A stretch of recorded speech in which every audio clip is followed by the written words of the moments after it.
Hi there, welcome back to Torment, Tides of Numenera. This is a let's play of voiced roleplay of the perspective of a curious nano. We are the curious nano cast off, and just this time we have decided to pay our visit to the Order of Truth. But first, what is this statue in front of it? Carved into the base of the statue are the words, the Order of Truth. Yeah, that makes sense. Let's go into that.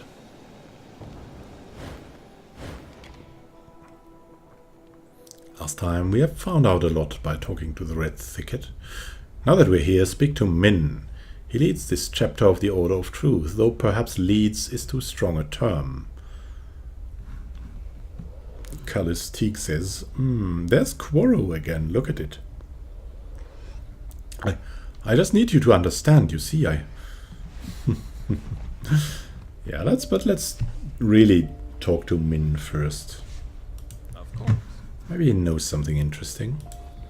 Min of Tan Liang. This priest is tall, thin, and dressed only in black. Narrow slashes of oil decorate his unlined skin like letters in an unknown tongue. His eyes are harried but alive with intelligent humor. They land on you with a tiny flicker of recognition. Scan thoughts. She's back.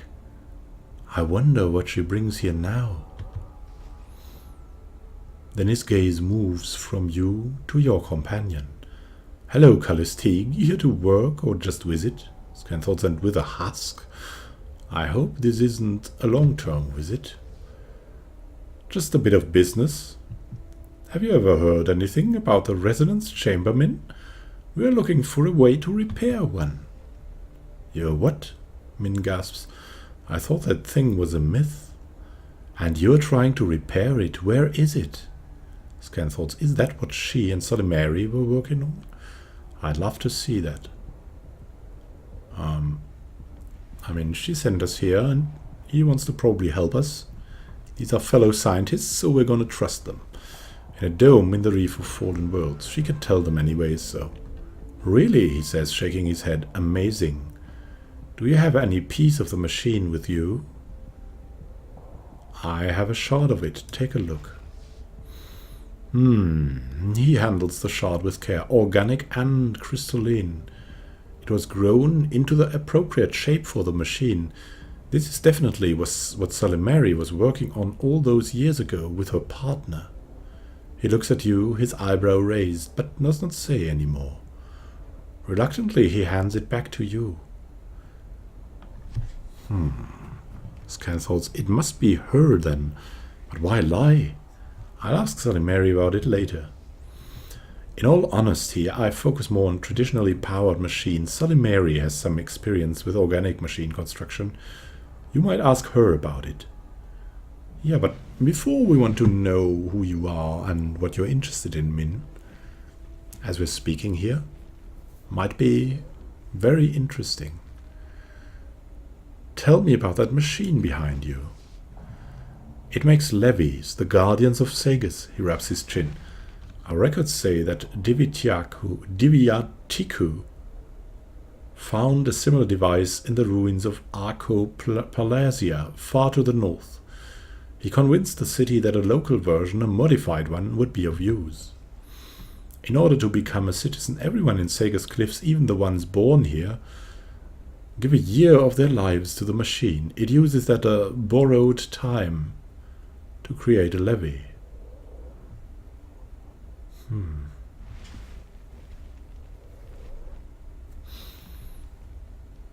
we'll go about that like a scientist.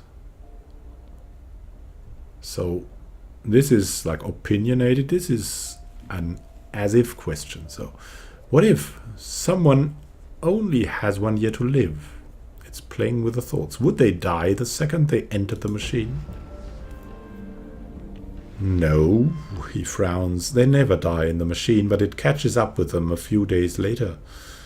That doesn't happen very often. Sometimes I think the machine actually saves them, prevents them from meeting whatever fate was in store, but not always. At any rate, the levies created by the machine are nearly identical, And they only last a year. After that, they quietly return to the machine and dissolve into... His hands grip the air, trying to frame the world's grey gunk. It is incredibly unpleasant to watch, but they don't seem to mind. That's really, really creepy.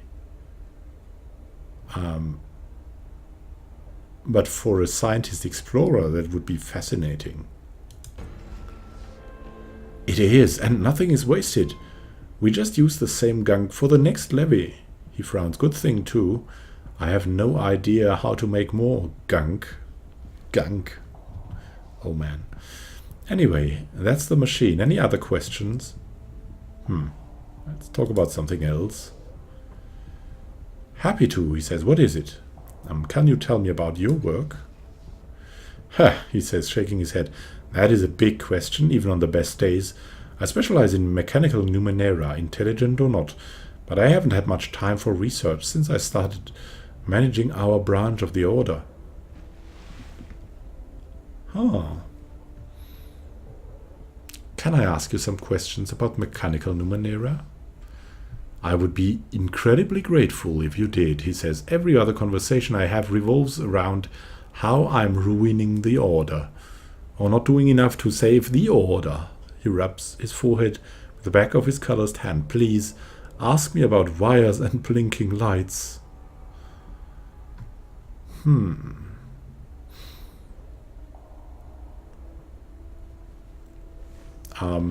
So we already did that, all right. Sorry to disappoint you. Let's talk about something else. Happy to, he says. What is it? What is the Order of Truth? Good question. He chews his lip for a moment, framing his words. We live on the surface of a vast labyrinth of layered ruins packed with relics and artifacts. Windows into the past. Some people are content to find them, use them, and sell them. He grins. But not the Order of Truth, not the Aeon Priests. We want to understand the Numenera, study them, point at them, and argue about them. Now in the West, the Order of Truth is much bigger than this little enclave. It's a vast organization led by the Ember Pope. Out there, our words turn the heads of kings. Around here, he shrugs, we occasionally get discounts on equipment from local vendors and a free cup of tea. Not that I'm complaining. Yeah, it's better than nothing, right? How did a chapter of the Order of Truth end up here in Sega's Cliffs? It was founded 300 years ago by a Vargellan Nano named Divyatiku.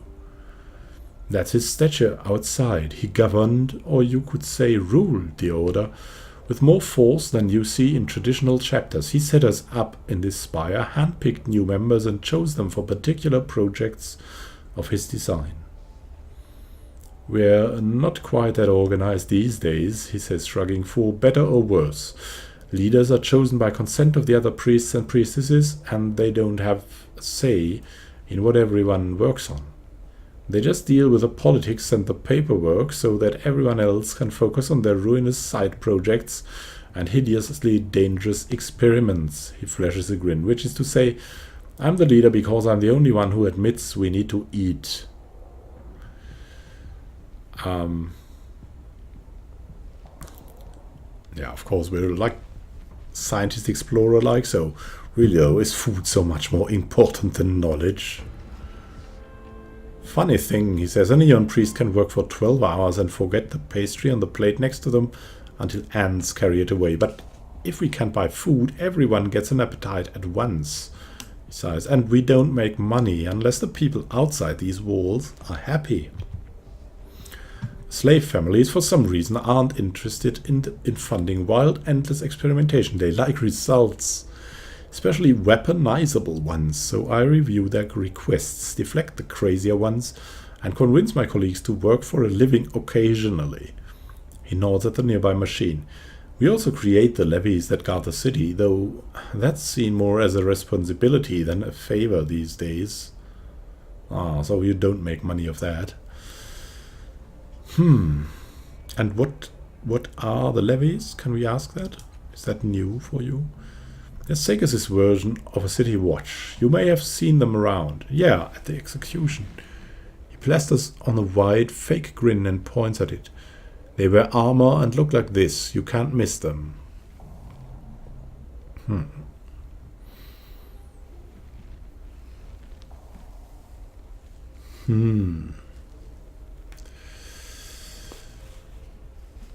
Well, yeah, we're a scientist at heart, so it's a shame the Order has to earn its keep in the city. Well, it has its ups and downs, he says, shrugging. Some of our people could use some grounding. He scratches his head absently. What else do you want to know about the Order? How long have you been in this spire? Well, it's not actually a building, first of all, he says, grinning. And neither is Council Tower. Take a closer look when you get a chance. They're ships. We think they were used to explore the void between the stars, long before Sagus was founded. He rubs his chin. They may be millions of years old, in fact. Now, of course, they're almost completely sealed in rock. The only other parts you can see up close are the engines, down in the underbelly. The city uses them as forge fires and energy sources. He raises a finger. Actually, that's not the only part. We use some of the lower decks for storage, but you can't see those. He makes a serious face. Very secret. Are there a lot of Eon priests in Sagus Cliffs? Yes, but they are not strictly here. He says. Some are out on digs or various expeditions. We only have a few Eon priests in the city right now. There's Salimeri, who I mentioned before. Beliasar studies biomechanical life forms. Orth Faung is an expert in inexplicable and malicious architecture and should be back soon. He pauses, ticking his fingers and furrowing his brow. And of course, a visitant who's developed an interest in all forms of reproduction. It isn't one of us, and I don't think it wants to be, but we gave it space to work on its projects. He leans in. Don't go over there unless you've invented a way to scrub your memory clean. Thank you for the warning. Oh my god. Snurf is watching porn. He's probably watching porn here in the Order of Truth, using their connections to whatever. Also Lan Yuring, of course. He's been educated in the Order, but he's still looking for a discovery that will make him an Eon priest. Very interesting. Let's talk about something else. Alright, nothing more. Then farewell. Farewell. So, I mean, we see Quoro here and Salimera. That makes us pretty curious. Let's talk to Quoro first. Salimeri and I are busy here. Is Salimeri really busy? Oh, he doesn't want to talk. She, though, does. You recognize one of the parties in this one-sided argument. Quoro, the star seeker you met in the reef. He studies his boots, silent and miserable. The other is a tall woman in finely cut robes, regarding the man with arch disdain. When I told you to retrieve the falling spar, I wonder if you heard. Return to me with empty hands and excuses, she sighs. I no longer need your services, Quoro. Collect your things and go. What? No, Salimeri, I searched the reef for hours. Whatever fell was long gone by the time we got here. And that is why you are unsuited for this work, she massages her eyes. Honestly, I don't know what I expected. I saw promise in you, but also the flaws. And I ignored them. She spots you out of the corner of her eye and turns to you, framing a sharp rebuke at your intrusion. Her anger turns to stark amazement when she sees your face. Adan! I haven't seen you in 10 years. 10 years! I cannot begin to imagine what your excuse might be. Scanthol's hour last night together was so incredible. What could possibly have driven her off? So we had We had something with her. Oh man. Oh woman. We can lie, but it's not... I mean... We want something for her, for something from her, so it's not good to lie at the start already. So I'm not a Adan. She blinks once, twice, a smile blooms. You're a cast-off, she murmurs, studying you from head to foot with an appraising and somewhat proprietary eye. Remarkable. This is rather like visiting a house you once owned and seeing new tenants through the windows. I feel slightly odd when she says that. I've met members of your little family before, of course, trailing around in that shadow, looking for clues or trying to repair the damage. The smile is genuine and somewhat sad. Her eyes linger on yours as if looking for any flash of recognition. I can help you if you like, but I need something from you first.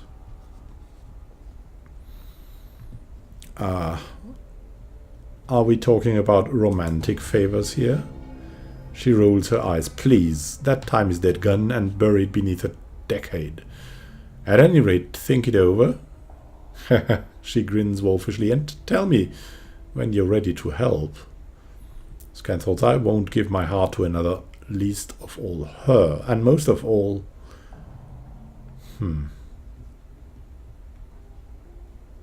Well, first let's talk about that favor you want. What is it? Of course. She draws your attention to a map of the Reef of Fallen Worlds on her workstation and taps a gilded, ornate structure not far from the dome containing the resonance chamber. This is the anechoic lazaret. It has been hopelessly sealed since the dawn of the Ninth World until, she smiles, I managed it in a week or two. It was quite simple once you figured out the trick. I've been slipping in and out at nights, investigating the technology within, taking notes. She frowns. Then, more recently, I discovered that the structure was sealed again.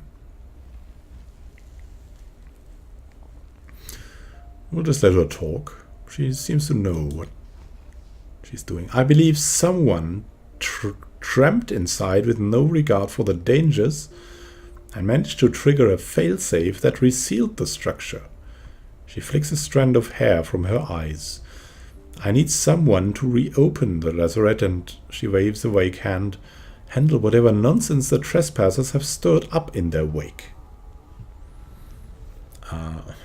Why me? Simple, she says. You are a cast-off. All of you were made to be useful in some way or another. All of you are at minimum competent. In short, you're better than any of the draff I have at hand. Besides, I can reopen the structure. The concern is what's waiting for me inside.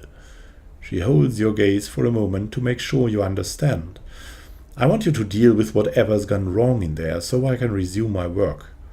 Needless to say, I would also prefer the structure in an undamaged state as I left it. She smooths her robes. Well, there it is. Will you help? It sounds pretty interesting to us. We'll explore something. It's very good, so yes.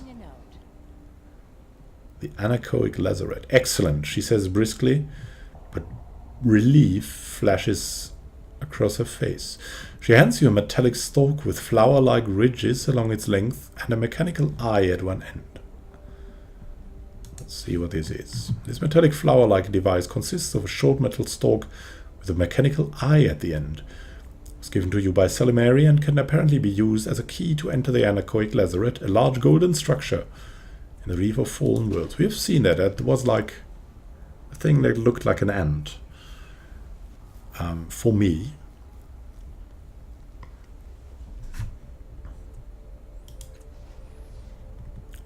This, as you likely know, is the Eye of Mlox, and how I originally accessed the structure. The fact that the lazaret recognizes this organ as an authorized user implies that its builders were machine intelligences, maybe a machine civilization, from before the dawn of the Ninth World. She smiles, brushing off her hands. Well, on your way, do watch your step in the reef.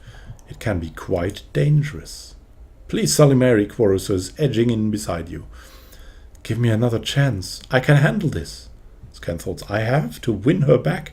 Her respect, I mean. Right, her respect. Well, this is pitiful, but he can help. I mean, he won't take away our scientific discoveries, so let him try, Salimari. Why not? Shoots you a mistrustful glance, but otherwise continues pretending you don't exist. She says, looking between the two of you. Salimari considers you both, then sorts through her work table, picking up a metallic eye. You are welcome to try, Quoro, she says. She hands the eye over, but holds onto it when he tries to take it. This is your last chance, she says. If you come back empty-handed, you had better be dead as well. Trembling, Quoro pockets the eye and leaves, eyes downcast. Scan thoughts, I'll prove myself to her. Then she'll see me as more than just a mercenary. Good luck, unlucky Quoro.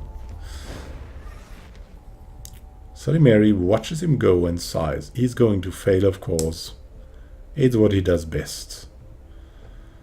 I want to talk to you about the anechoic lazarette before we go into this ancient thing. Oh, she says, her face a carefully composed mask. What is it?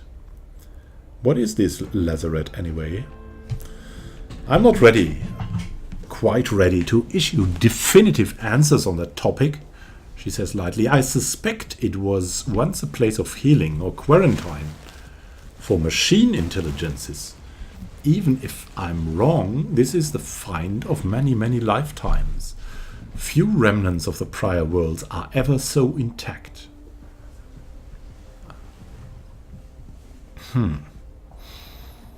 What should I know about the interior of the lazarette? Is that dangerous? It wasn't, she says, but since I suspect someone or something got trapped inside... She shrugs slightly. Be careful, and do try to avoid breaking anything. Let's talk about something else, though. Yes, she says, let's. I'm trying to repair something called the resonance chamber. That contraption, she says. I'd be delighted to help as I was before, but I'll need you to do that little favor for me first. Enter the anechoic lazarette and make it safe for me to resume my work there. She lowers her voice. If you seek assistance from the others in the order, do be careful. I suspect one of them is an informant for the Numenera. Too many of our finds have been pillaged by her thugs. Oh, she adds, seeing the expression on your face, you've already told someone. She shrugs lightly. Well, that was a mistake, but do return once you've reopened the lazarette, and I'll help you if I can. More and more we find out here. Who or what is the Numenera? Simple definition would be a crime lord in the bloom, but she's quite a bit more than that. In all ways that matter, she rules that tangled cesspit, and her spies are everywhere. So, you think there's a spy in the Order of Truth? Almost certainly, she says, losing interest, but I let Min worry about that. Spies aren't a problem if you never share your secrets. There's something to that. What do you do here, anyway? I study the ruins and remnants of past worlds, she says. When I have time, of course. These days, the Order spends more of its time helping the city than on its own research. Still laboring under lesser minds, dear. Callistique says, running the edge of her thumb along a nail. I've never understood how you put up with it, Scan thoughts. She's too smart for the Order. What disturbs me is she knows it yet stays. It's quite simple, Salimari says with brittle humor. They pay. It helps a great deal. Will you be staying with us for long this time? Scan thoughts, to give her body so completely. What does she know? What is she really after? I think not, Callistique says, letting her hand fall. Busy times ahead, I'm afraid.